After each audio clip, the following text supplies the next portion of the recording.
بسم الله الرحمن الرحيم الحمد لله حمدا كثيرا طيبا مباركا فيه كما يحب ربنا ويرضى.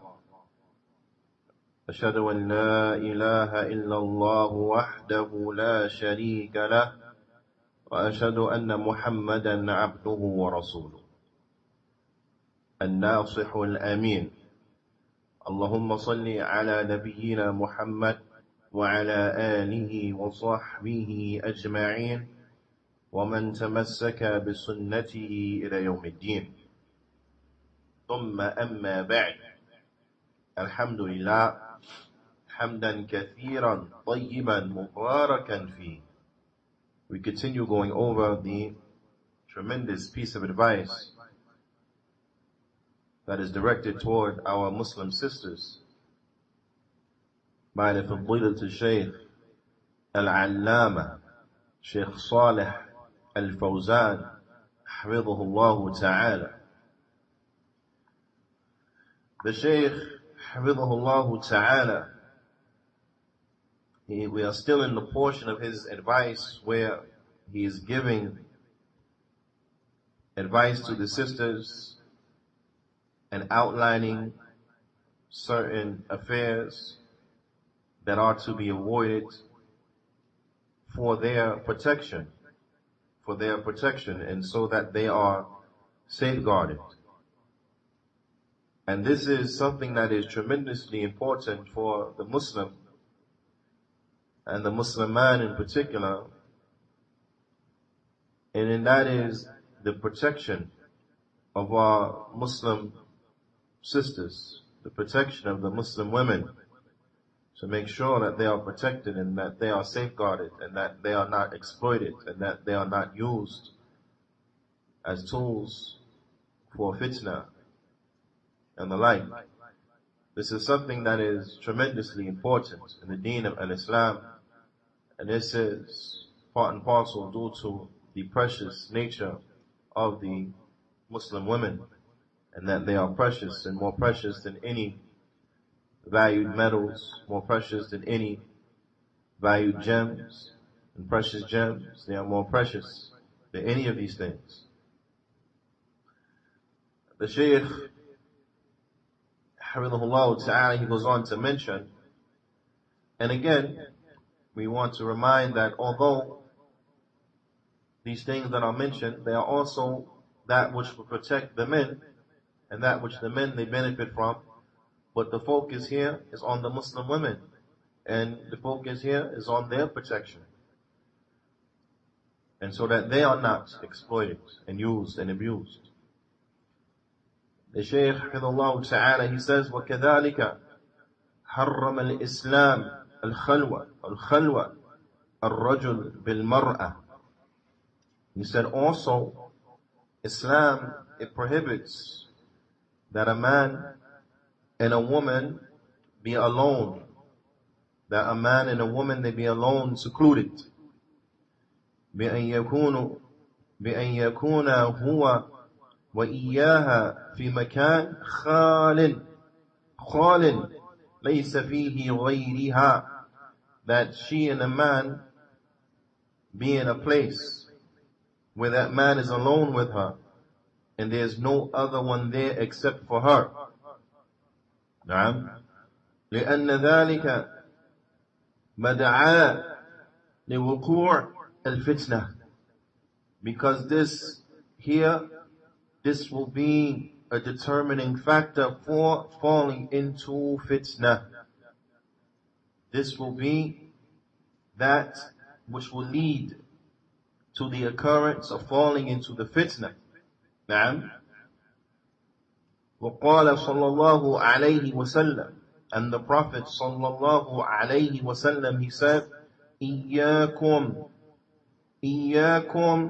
والدخول على النساء. He said, and beware, addressing the men, he said, beware of entering upon the women. Beware of entering upon the women. نعم. قالوا, the Sahaba, they said, Ya Rasulullah, or Ya Rasul, أرأيت الحمو? They said, O Messenger, have you not seen the in-law? The hamu, al-hamu, يعني قريب الزوج, those who are from the close family members of the husband, like the brother-in-law, like the uncle-in-law, so on and so forth. These individuals who, as explained in the last class, are those individuals who are not from her maharim. These are individuals who the prohibition of them marrying her is a prohibition that is temporary. That is temporary, it's not forever. So thus they are not from her maharim. They're not mahram for her.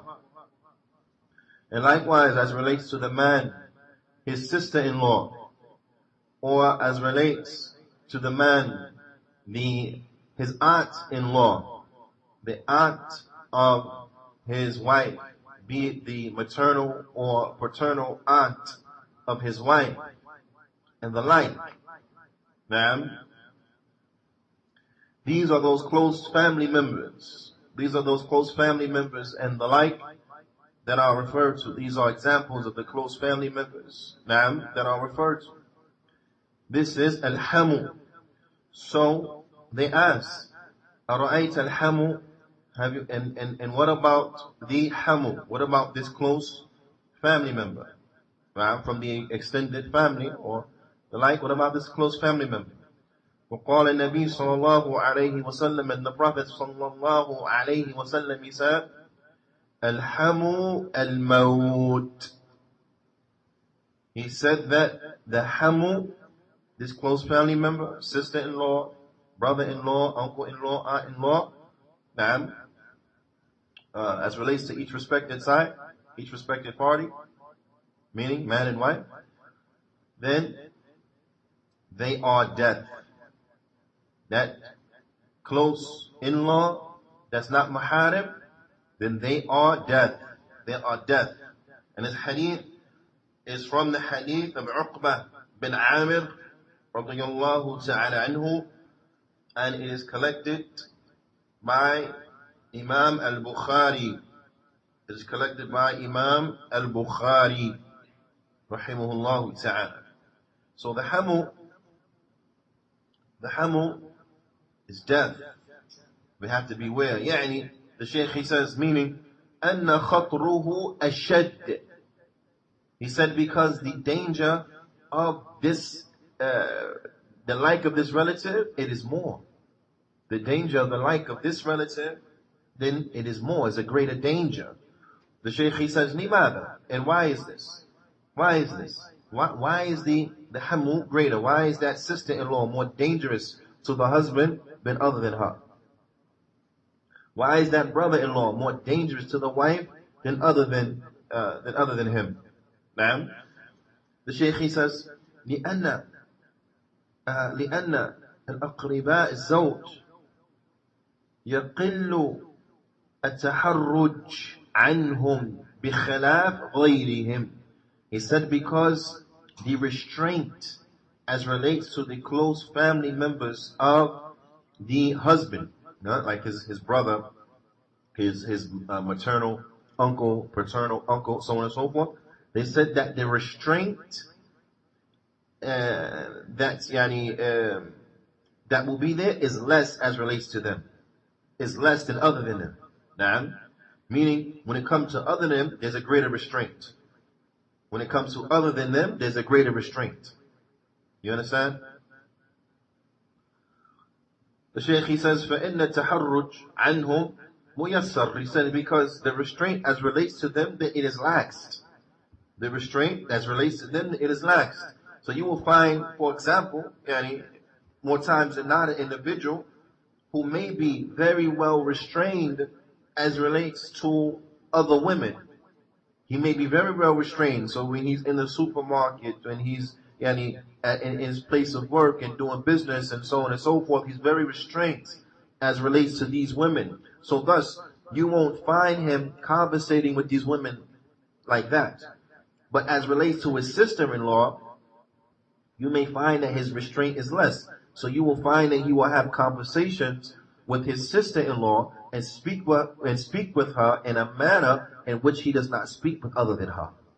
Naam. So the restraint is less. Likewise with the woman. You may find that her conversations with her brother-in-law or her uncle-in-law, they will be less restrained than the conversation she may have with the teller at the checkout aisle or someone who is doing business with, so on and so forth. Naam. ولكن القريب الزوج يحتاج إلى الاحتياط وإلى الحذر. He said, but however, the close family members of the husband, now I mean likewise, the close family members of the wife, then what? Then they deserve a greater precaution, and we have to beware of them even more. So for those sisters now, they have to have greater precaution, they have to have a greater restraint as relates to what? As relates to the close family members of their husband. So their brother-in-law, their maternal uncle-in-law, their paternal uncle-in-law, so on and so forth. They have to have a greater restraint because the Prophet ﷺ, he described this type of family member, al-hamu al-maut. The hamu, he is death. Naam. And likewise, for the brothers, they have to have a greater restraint as relates to their sister-in-law. They have to have a greater restraint as relates to their maternal and paternal aunt-in-law. And so on and so forth.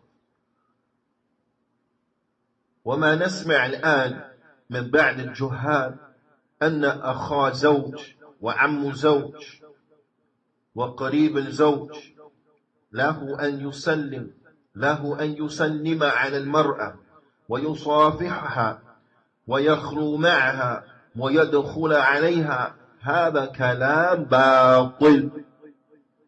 He said, and what we hear today, what we hear presently, right now, from some of the ignorant individuals, those who say that the brother-in-law, that the brother of the husband, and the uncle-in-law, that the uncle of the husband, and the close family members, those male close family members who are not maharim to the man's wife, that it is okay for them to give her salams and by shake her hand. It's okay to give salam unto the woman and to shake her hand. As far as giving her salam, this is fine, no problem. What the shaykh means here is to greet her, shake her hand, so on and so forth. Now, he says, and to be alone with her and to enter upon her when she's by herself, that it's okay for the brother-in-law to do that to his sister-in-law. It's okay for the uncle-in-law to do that to his niece-in-law, so on and so forth. He said, then this speech is erroneous. He said, this is erroneous speech. This is batil. Now, it's not true. It's erroneous. The Shaykh, he says, لا يجوز لغير المحرم أن يدخل على المرأة ولا أن يصافحها ولا أن يخلو بها إلا إذا كان بالبيت من تزول به الخلوة. He said, this is not permissible. This is not permissible. Rather, it is not permissible for someone who is not her mahram. It is not permissible for someone who is not her mahram to enter upon her and to shake her hand. Now, to shake her hand. So now how much more so a hug? How much more so a hug than a kiss on the cheek? Now, it's not permissible. It is not permissible for someone who's not her mahram to shake her hand, nor to be alone with her. Nor to be alone with her in a house, or to be in a house with her, except that there's present someone else who will negate seclusion. You understand? So he can't be in a house with her unless someone else is there. Unless someone else is there, and thus they are not secluded. So it is important for the men,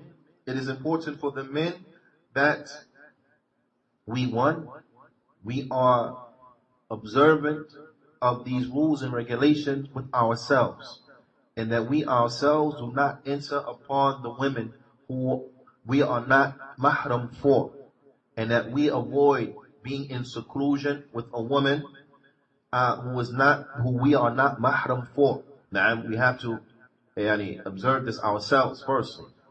Also, we have to make sure that this is being observed as relates to our women folk. So we have to educate our wives, educate our daughters, educate our nieces and nephews, so on and so forth. But we have to make sure that the women in our family, first and foremost, they know and they understand this. They know and they understand this. And then we have to make sure that these rules are being observed. We have to make sure that these rules are being observed in our households, in those places in which we have authority over. And we have to make sure that we are calling to the good and forbidding the evil and advising with good advice in a good manner when we see that these things are being violated. Then we have to say something. We have to remind them this is not permissible. We have to remind them, fear Allah. Especially when there are big Muslim families and then they have family functions, be it on the Eid, and so on and so forth, be it during Ramadan, and you have iftar at the family house and there's a large extended family, then we have to be very careful. We have to be very careful that the communications and the entering and going and leaving and so on and so forth, that they are not done inside of a manner that infringes upon any of this. We have to be on our P's and Q's more so. We have to be on our P's and Q's more so. And there are many reasons, we mentioned some of these reasons in the last class, but subhanAllah, we have to be on our P's and Q's. Because when it comes to the close family members like this, then access to them is very easy. You understand? Access to them is easy.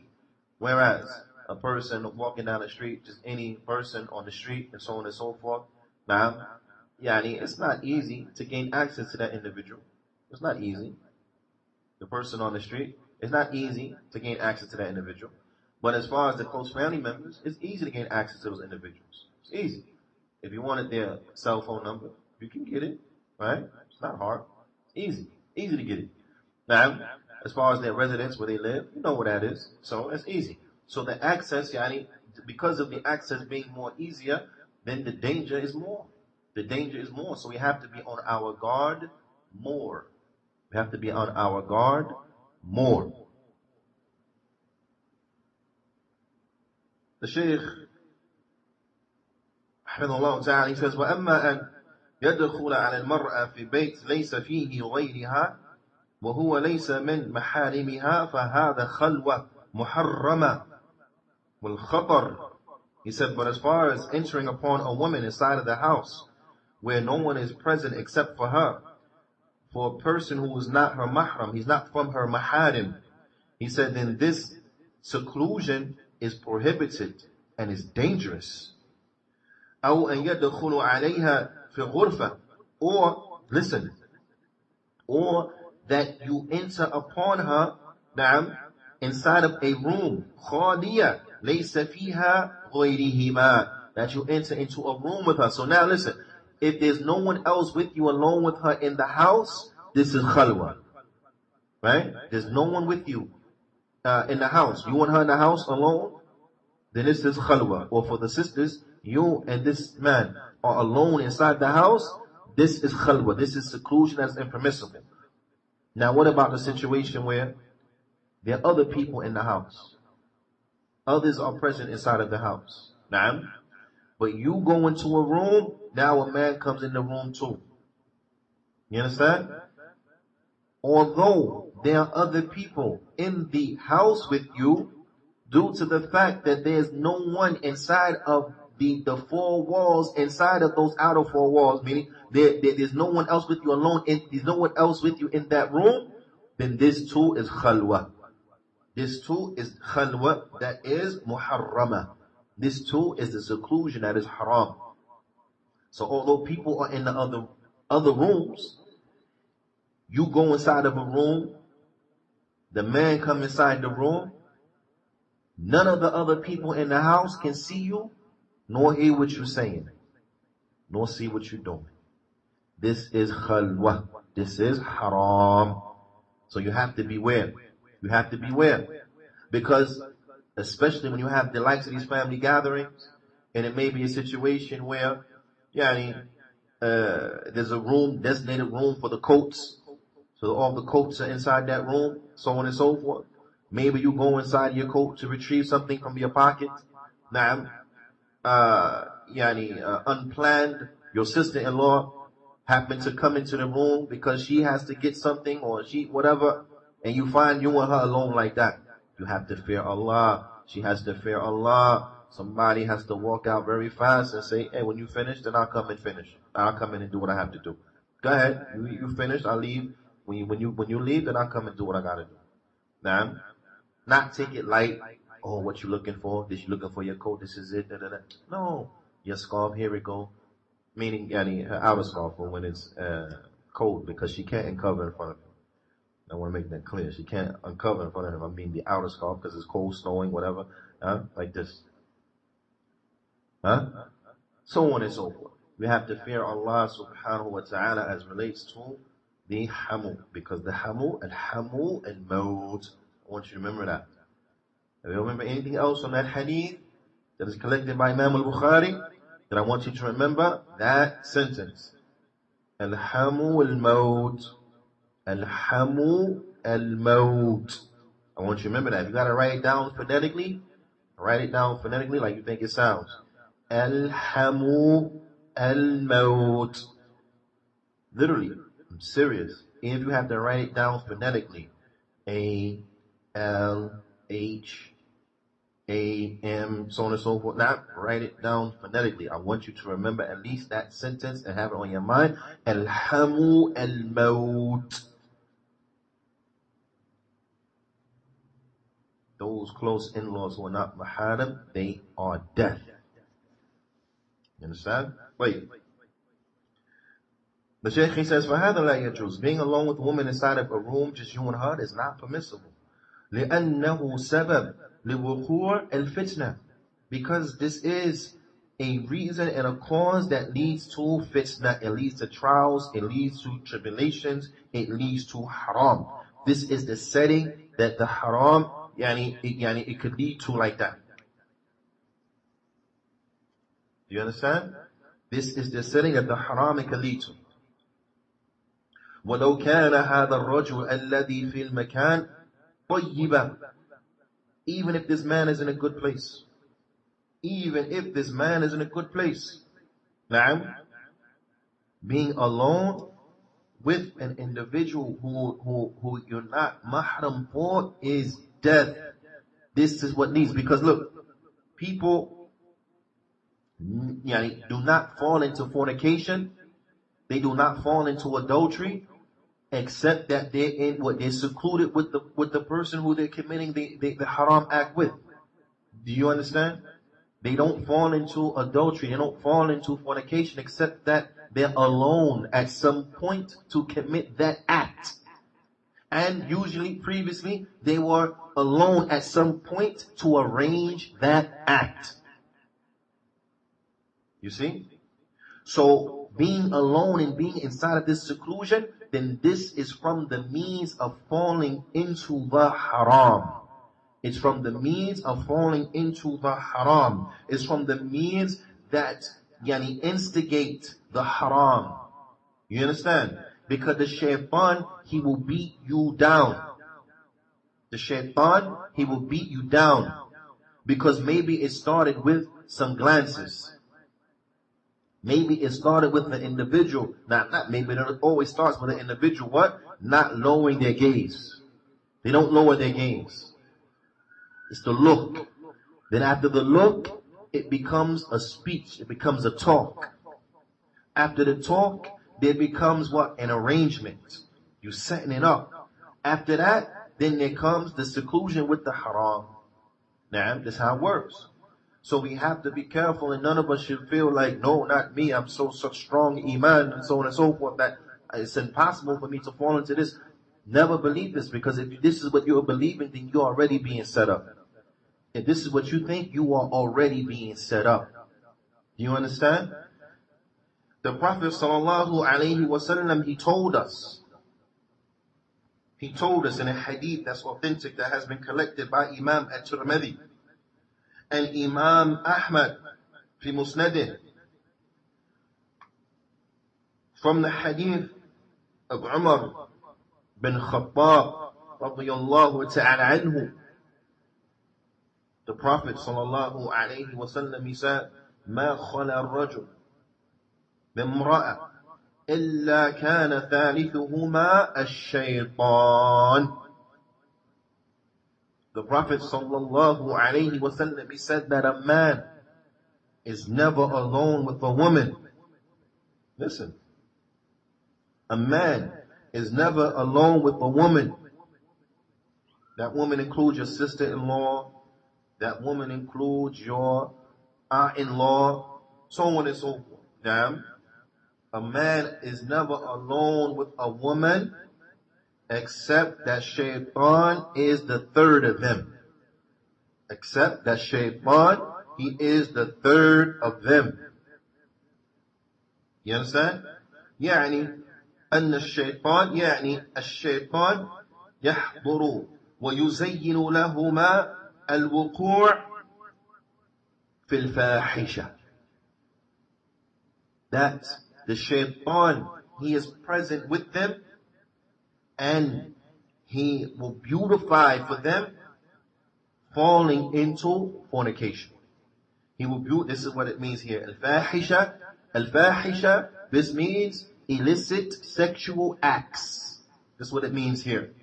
Now, this corruption, this sin, this nastiness here, and what it means illicit sexual acts. Shaitan, he beautifies that for them. When they're alone, shaitan, he beautifies that for them.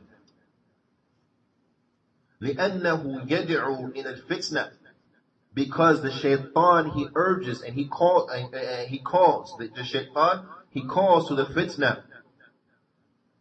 وينتهز الفرصة, and he urges for the opportunity فليقع بينهما الفساد. He urges for the opportunity so that they can fall into corruption, so that they can fall into that fornication.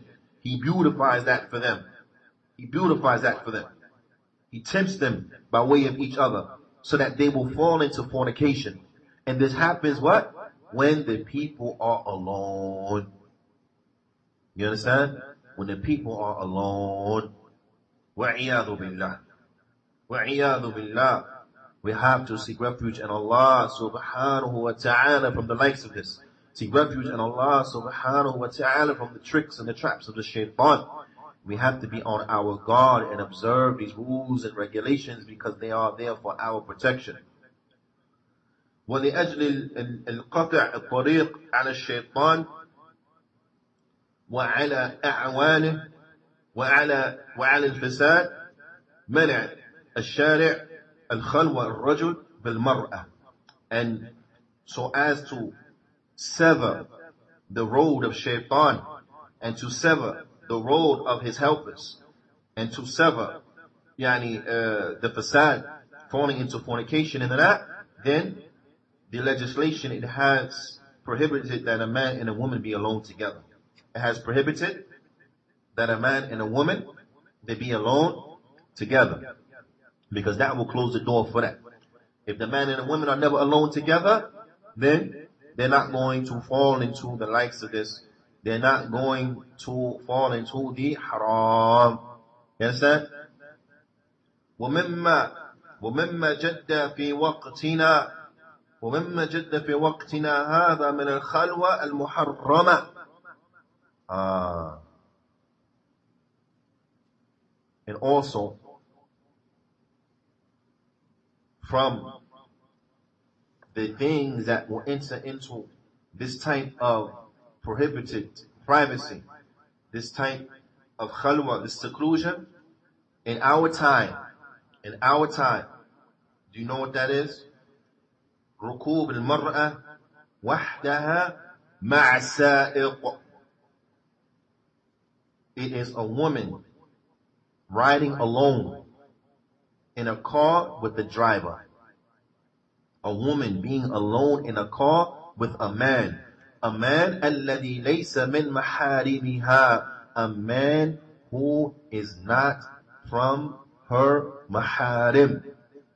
She's alone in a car with a strange man. When I mean strange man, I mean he's not from her maharim. Even though she may know him, right? If he's not from her maharim, then this too is khalwa. This too is being alone. Being alone in a car with a man. يَذْهَبُ بِهَا إِلَى الْمَدْرَسَةِ. Maybe he's taking her to her school. وَإِلَى السُّوقِ. Maybe he's taking her to the marketplace. He's giving her a ride to the supermarket. حَتَّى وَلَوْ إِلَى الْمَسْجِدِ. And even if he was bringing her to the masjid, لَا يَجُوزُ هَذَا. This is not permissible. This is not permissible for a man and a woman to be in a car alone, and that man is not mahram for that woman. This is not permissible, and it enters into the prohibition of the khalwa, of seclusion. لا يجوز للمرأة أن تركب في السيارة وحدها مع سائق ليس محرما لها. It's not permissible for a woman to get into a car with a driver who is not her mahram. So, taking a taxi, woman by herself jumps into a taxi, not permissible. And the man is a driver, and then the driver is a man, it's not permissible. A woman, she need to take an Uber, and she jump into the Uber, and the Uber driver is a man, it's not mahram for her, it's not permissible. Woman need to take a lift, and she jump into the lift, and the lift driver is not mahram for her, it's not permissible. It's not permissible. This is khalwa. This is seclusion. That is what muharrama, khalwa muharrama. It's not permissible. So we have to be on our guard as relates to this. You understand? And likewise, nor is it permissible for the woman to be the driver, and then to pick up men who's not her mahram. You understand? So some women, they drive Uber, and they drive Lyft, and whatever. This is something that not advisable, shouldn't be doing. And she shouldn't be doing it.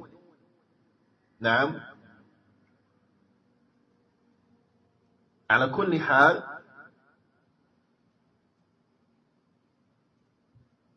we have to be on our guard for this, especially in this age of ride sharing, where it's become very easy to get a ride from somewhere. We got to be very careful. Got to be very careful. If it is a must, then you request a woman driver. Then you request a woman driver. You demand it. And you don't get into a car with a man who's not your mahram. It's haram. It's haram. The Shaykh, he says, it's not permissible. لأن هذا من خلوة المحرمة. He said, because this is from the prohibited seclusion. والخلوة محرمة سواء كانت في المنزل. And seclusion is prohibited, whether it is inside of a house, أو في السيارة, or whether it is inside of a car, أو في أي مكان, or anywhere, any place it may be. It is not permissible for a man and a woman to be alone therein without someone else being present, for the man who's not mahram for the woman. وهذا مما يجب أن تحذر منها المرأة المسلمة خصوصا في وقتنا هذا الذي كثر فيه الخروج النساء لأعمالهن أو لأسواق أو لزيارة أقاربهن أو غير ذلك. He said, and this is something that it has to be warned against. This is something that the Muslim woman, she has to warn against and be on caution as relates to it, especially inside of this time of ours now, especially inside of this time of ours, where there has increased the going and coming of the women, where the increasement of women being outside and outside of the house, it is more so in this time due to the women having to go to work or them going to the marketplaces or for them visiting their relatives and other than that. Them visiting their relatives and other than that. And then the Shaykh, Hamidullah Ta'ala, he gets into an issue that is related to this. Naam, it is connected, especially to this last sentence, but inshallah ta'ala, we will save that for the next class out of fear of going on too long. And as they say, خير الكلام أقل مدل لا تطل فيمل, that the best speech of that is which is short and to the point. Do not be too long, because then people get bored. So with that, we'll stop here and save that to the next class. بإذن الله تعالى. فنكتفي بهذا القدر. وصلى الله وسلم على نبينا محمد وعلى آله وصحبه أجمعين. وجزاكم الله خيرا.